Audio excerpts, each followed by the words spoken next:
Smoked ഫുഡ്സിൽ പെട്ടതാണ് kuzhimanthi. Kuzhimanthi cancer ഉണ്ടാക്കും.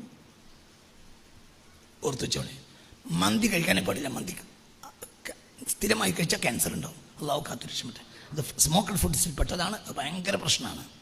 കഴിക്കാനേ പാടില്ല. പിന്നെ പറയാ, സ്ഥിരം കുഴിമന്തി കഴിക്കാൻ പാടില്ല. അത് എപ്പോഴെങ്കിലുമൊക്കെ തിരക്കടില്ല. ഞാൻ പറഞ്ഞത് വിഷയത്തിലേക്ക് തിരിച്ചു വരി.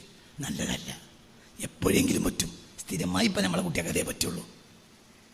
അതുകൊണ്ടാണ് അമേരിക്കൻ കമ്പനികൾ വന്നിട്ട് നമ്മളെ അലോപ്പതി ആശുപത്രികൾ ഏറ്റെടുത്തിട്ടുണ്ട് കേരളത്തിൽ. എൻ്റെ അതിൻ്റെ അടിയിലൊന്നും അമേരിക്കൻ്റെയും കോഴിക്കോടിൻ്റെ അടിയിൽ വേറെ ഭൂമിയൊന്നുമില്ലേ? എന്ത് ഇവിടെയാണ് അന്തംഗമ്മികളുള്ളത്? നിങ്ങളെന്താ മനസ്സിലായില്ല? കേരളത്തിലെ അല്ലേ ഡോക്ടറെ? കേരളത്തിലാണ് ആരുള്ളത്? അന്തംഗമ്മികള്. ഓൾ സ്മോക്ക്ഡ് ഫുഡ്സേ കഴിക്കുള്ളൂ. സ്മോക്ക്ഡ് ഫുഡ്സ് ഉറപ്പാണ്. ഡയറക്റ്റ് തീനാളം വരുന്നത് ക്യാൻസർ ഉണ്ടാക്കും. ഷവർമ്മ കഴിക്കരുത്. കുട്ടിങ്ങിയാൽ ഇത്രേ പറ്റുള്ളൂ. അതായത് സ്മോക്ക്ഡ് ഫുഡ്സിൽ പെട്ടതാണത്. നേരിട്ട് തീ വരുന്ന സാധനമാണ്, ആപത്തുണ്ടാക്കും.